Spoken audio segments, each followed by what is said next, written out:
Oke, kita sudah nyampe di Wanayasa habis makan. Sekarang jam 12.39, kita akan langsung lanjut lagi ke titik nolnya Dieng. Jaraknya kurang lebih masih 1 jam lagi. Let's go.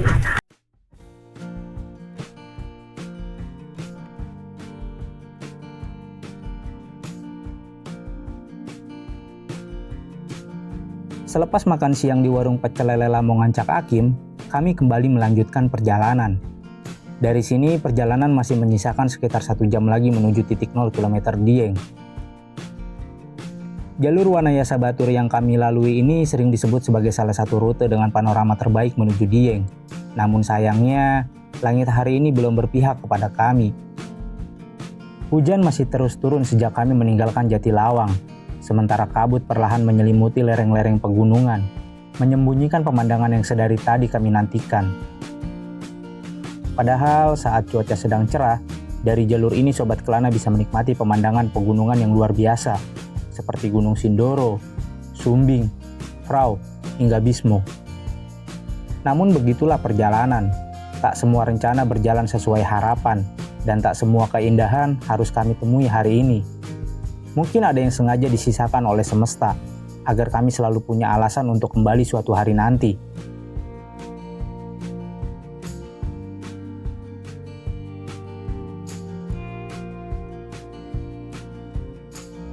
Meski panorama pegunungan tertutup hujan dan kabut, jalur Wanayasa Batur tetap meninggalkan kesan yang menyenangkan bagi kami. Jalan yang relatif landai, dipadukan dengan tikungan-tikungan panjang yang mengikuti kontur pegunungan, membuat perjalanan terasa semakin menyenangkan.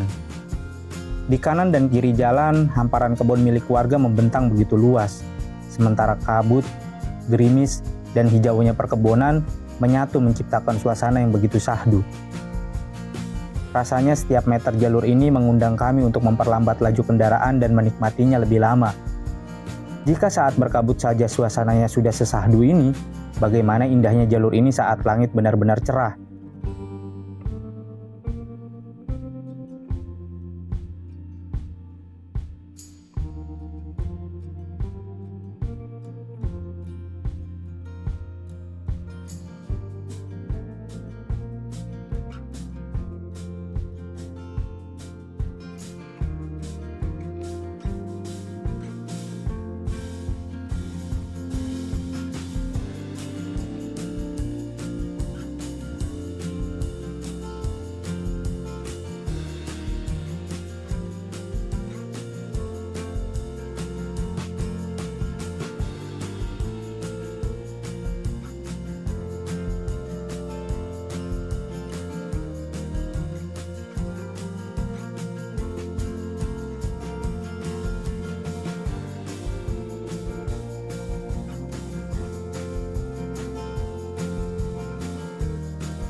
Setelah cukup lama dimanjakan oleh jalur yang nyaman dan berkelok, perjalanan kami kembali diuji. Di depan sebuah tanjakan panjang mulai menyambut. Inilah tanjakan kedua yang kami temui sepanjang perjalanan kali ini. Tanjakan ini dikenal dengan nama Sangtung, atau oleh sebagian warga lebih akrab disebut Sangkal Putung. Karakter tanjakannya cukup panjang dengan tikungan yang mengikuti kontur perbukitan. Oleh karena itu, tanjakan ini membutuhkan teknik berkendara yang lebih ekstra agar tetap aman dan nyaman untuk dilalui. Belajar dari pengalaman saat melewati tanjakan Sikelir, kali ini kami memilih untuk lebih tenang. Kami sengaja memberi jarak dengan kendaraan di depan, bukan untuk melaju lebih cepat, melainkan agar mobil tetap memiliki cukup momentum untuk menaklukkan tanjakan hingga ke ujung jalan ini.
Tanjakan ini berhasil kami lewati tanpa kendala, dan hari ini kami belajar beberapa hal, bahwa di jalur pegunungan yang paling dibutuhkan bukan hanya kemampuan berkendara, tetapi juga ketenangan. Sebab saat pikiran tetap tenang, setiap keputusan terasa lebih tepat. Dan ternyata ketenangan itu bukan hanya tanggung jawab si pengemudinya saja. Penumpang pun memegang peran yang sama pentingnya, karena suasana di dalam kendaraan seringkali menentukan bagaimana sebuah perjalanan dijalani.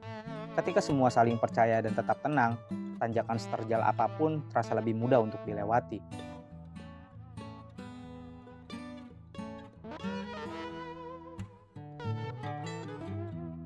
Selepas tanjakan Sangtung, perjalanan kembali terasa lebih santai, namun hujan dan kabut belum juga menghilang. Di beberapa ruas jalan, jarak pandang bahkan menjadi sangat terbatas. Momen seperti inilah yang mengingatkan kami bahwa lampu kendaraan bukan hanya berfungsi untuk menerangi jalan, tetapi juga untuk memberitahu pengguna jalan lain bahwa kita ada di sana. Hingga titik ini setidaknya sudah ada 2 tanjakan yang menurut kami cukup menantang. Namun setiap pengendara tentu akan memiliki penilaiannya sendiri. Apa yang terasa menegangkan bagi kami, belum tentu terasa sama bagi mereka yang sudah terbiasa melintasi jalur pegunungan. Karena pada akhirnya, bukan jalan yang menentukan seberapa ekstrim sebuah perjalanan, melainkan pengalaman, kesiapan, dan kepercayaan diri saat mengendarainya.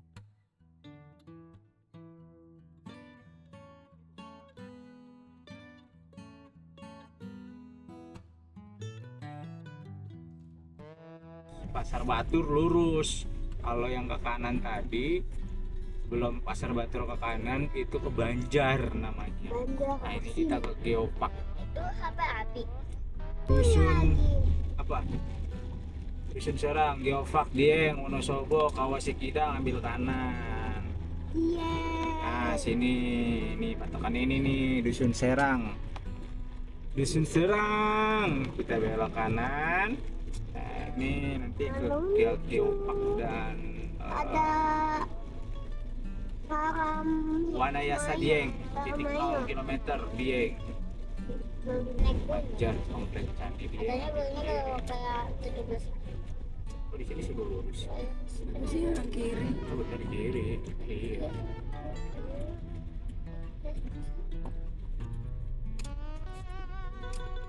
Bagus semua tuh. Ah. Lagi. Gak mau.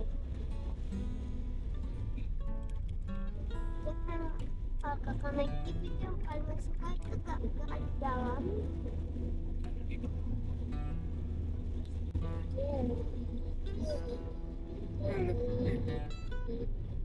Wow. Dari gitu sih nggak kelihatan. Oh no jalan Tapi itu. situ katanya nggak ada rumah-rumah. Aduh, naik lagi.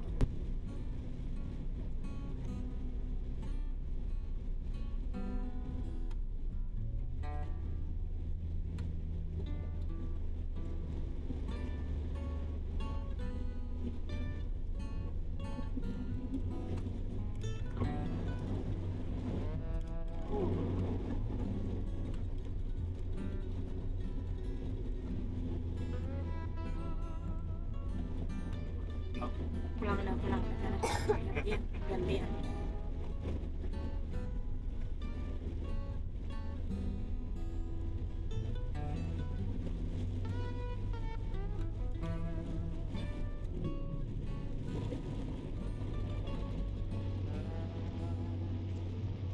Nanti kamu lagi. Hah? Jadi. 32. 9 kilo dong kan. Nanti kita ngelewatin ininya di kalau ada candinya dulu. Ini apa? Sumur Jatulundo. Oh, sini Telaga Dringo sebelah sini sebelah kiri. Ya Allah, dingin banget. Ini di sini banyak candi-candi kak. Dek, Tuh, lihat tuh kabut tuh, dingin banget. banyak jadi candi itu. Mau ke Borobudur sekalian. Apa namanya? Mau jadi Borobudur. Di Borobudur. Kamu belum pernah ya itu? Belum, candi-candi. Candi itu peninggalan nenek moyang. Karena orang nenek moyang kita tuh pinter-pinter. Mereka bangun candi.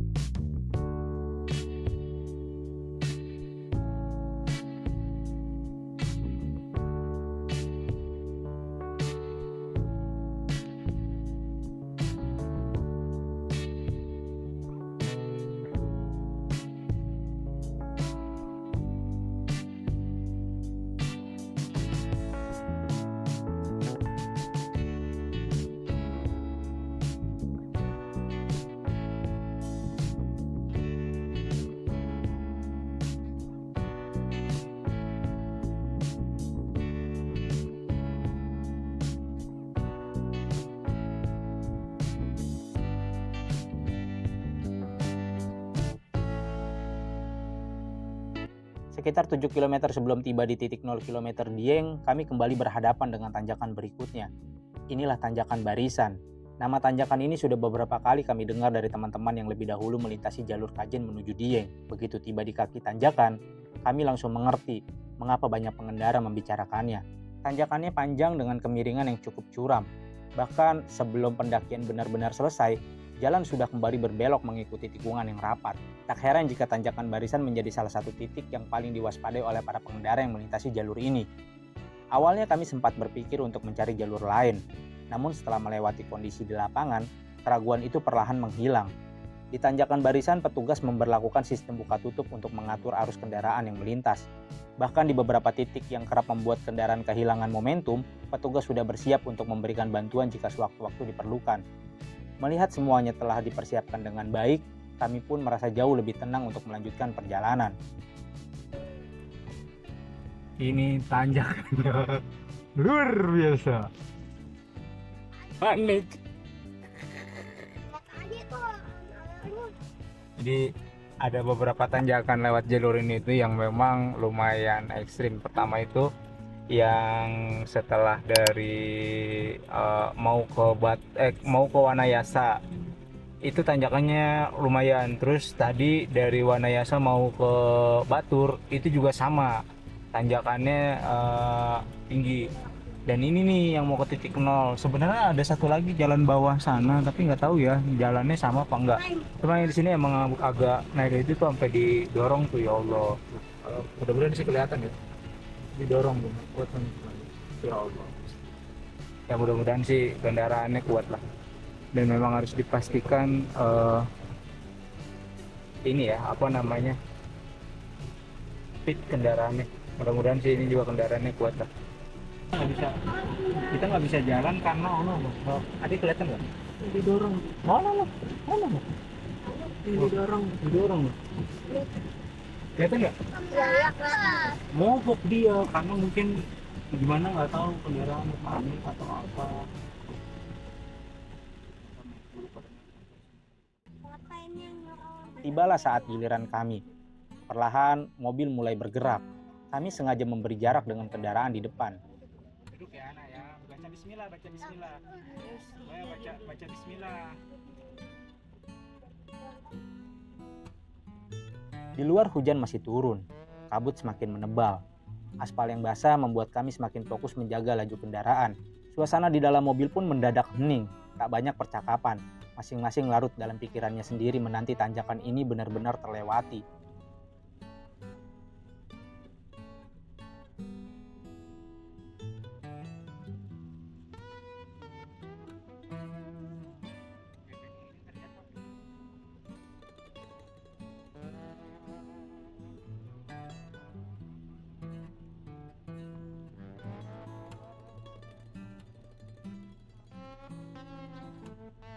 Beberapa menit kemudian tanjakan Barisan akhirnya berhasil kami lewati tanpa kendala berarti.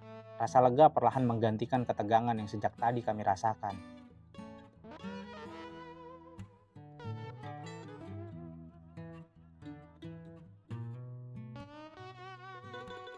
Oh my god.